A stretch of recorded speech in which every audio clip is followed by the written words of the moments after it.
नमस्कार, एस्ट्रोलॉजी 24 में आप सभी का स्वागत है।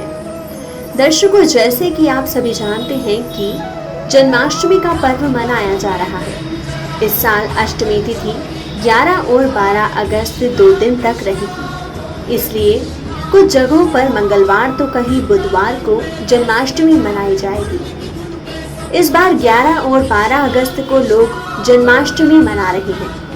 जन्माष्टमी का पर्व इस बार खास भी है क्योंकि 27 साल बाद एक बेहद अद्भुत संयोग बन रहा है।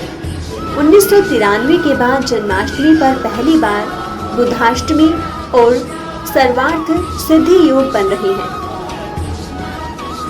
जन्माष्टमी पर राहु काल दोपहर 12:27 से लेकर 2:06 तक रहेगा। इस बार जन्माष्टमी पर कृतिका नक्षत्र रहेगा। उसके बाद रोहिणी नक्षत्र रहेगा जो 13 अगस्त तक रहेगा। पूजा का शुभ समय रात 12:05 से लेकर 12:47 तक है। जन्माष्टमी के पूरे दिन सर्वार्थ सिद्धि योग है। आइए जानते हैं कि किस तिथि को जन्माष्टमी मनाना शुभ रहेगा।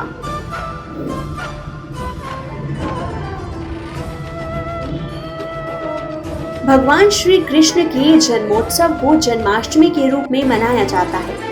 हर वर्ष भाद्रपद माह के कृष्ण पक्ष की अष्टमी तिथि को जन्माष्टमी का पर्व मनाया जाता है।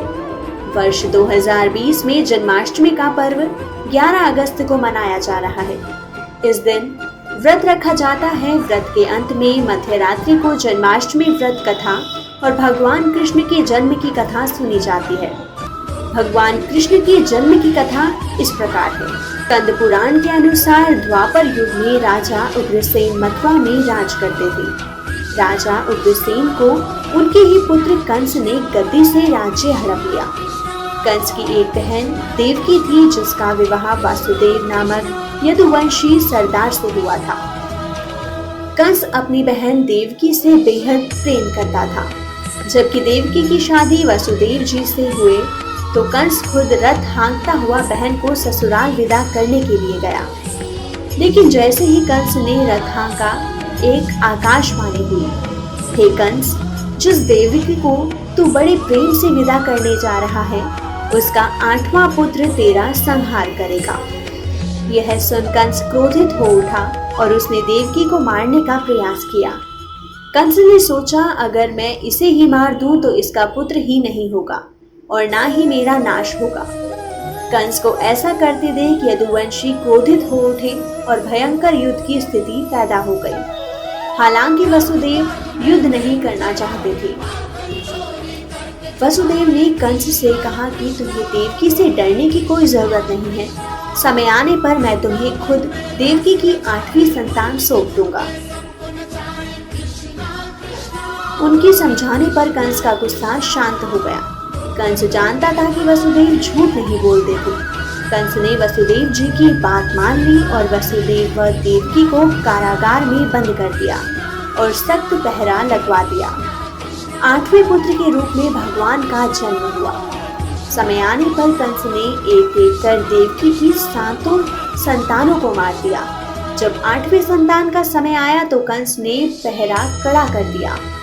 भाद्रपद माह की कृष्ण पक्ष की अष्टमी को रोहिणी नक्षत्र में श्री कृष्ण का जन्म हुआ।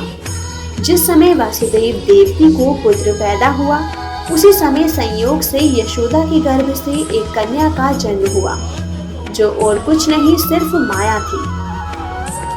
बालक का जन्म होते ही वहां अचानक प्रकाश हुआ और सामने भगवान विष्णु प्रकट हुए। उन्होंने वसुदेव से कहा कि मैं ही बालक रूप में तुम्हारी संतान के रूप में जन्मा हूँ।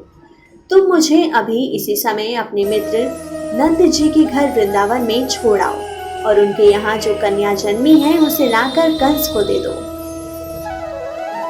यह आदेश सुनकर वसुदेव नवजात शिशु को सूप में रखकर कारागृह से निकल पड़े और अथाह यमुना को पार कर नंद जी के घर पहुँचे। रास्ते में हो रहे चमत्कारों को देखकर वह बेहद दंग थे। जैसे पहरेदार अपने आप ही सो गए, उनके हाथों में पड़ी बेड़ियां खुल गई। उफनती हुई यमुना नदी भी उनके लिए रास्ता दे रही थी। यमुना नदी को पार कर वसुदेव ने नवजात शिशु को यशोदा के साथ सुला दिया और कन्या को लेकर मथुरा आ गए। जब कंस को सूचना मिली कि वसुदेव देवकी को बच्चा पैदा हुआ है तो उसने बंदी गृह में जाकर देवकी के हाथ से नवजात कन्या को छीनकर पृथ्वी पर पटक देना चाहा, परंतु वह कन्या आकाश में उड़ गई और बोली, अरे मूर्ख, मुझे मारने से क्या होगा? तुझे मारने वाला तो वृंदावन में जा पहुंचा है। वह जल्द ही तुझे तेरे पापों का दंड देगा। यह सुनकर कंस बेहद क्रोधित हुआ। उसने कई बार बालक कृष्ण को मारने का प्रयास किया, लेकिन ऐसा कर नहीं पाया। अंत में जब भगवान कृष्ण युवावस्था में पहुंचे तब उन्होंने कंस का वध किया।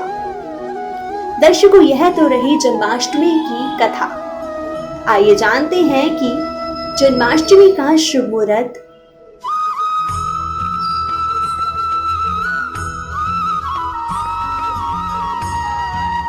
आइए जानते हैं जन्माष्टमी का शुभ मुहूर्त। 12 अगस्त को विशेष योग बन रहा है। इस मुहूर्त में जन्माष्टमी पूजा से दोगुना फल मिलने वाला है। हिंदू कैलेंडर के अनुसार इस वर्ष भाद्रपद कृष्ण अष्टमी तिथि की शुरुआत 11 अगस्त को सुबह 9:06 से होगी और 2 अगस्त को दिन में और 12 अगस्त को दिन में 11:16 तक रहेगी। वहीं अगर रोहिणी नक्षत्र की बात करें तो इसकी शुरुआत 13 अगस्त को तड़के 3:27 से होगी और इसका समापन 5:22 पर होगा। जन्माष्टमी की व्रत को कैसे करें, आइए जानते हैं। उपवास के दिन सुबह ब्रह्म मुहूर्त में उठकर स्नान आदि नित्य कर्मों से निवृत्त हो जाएं। यह व्रत आप फलाहार भी कर सकते हैं। हाथ में जल, फल, कुश और गंध लें और व्रत का संकल्प करें। भगवान कृष्ण के लिए झूला बनाएं और उनकी प्रतिमा को उस पर रखें। प्रतिमा को स्थापित करने से पहले बाल गोपाल को गंगा जल से स्नान कराया जाता है और नए वस्त्र पहनाए जाते हैं। इसके बाद ही उन्हें स्थापित किया जाता है। अगर आपके पास मूर्ति नहीं है तो आप चित्र से भी पूजा कर सकते हैं। पूजा के दौरान कृष्ण के साथ देवकी, वासुदेव, बलराम, नंद बाबा, यशोदा और राधा जी को पूजा जाता है। कृष्ण जी को पुष्प अर्पित करें। रात 12 बजे चंद्र को देखकर कृष्ण जी झूला झुलाएं और उनका जन्मोत्सव मनाएं।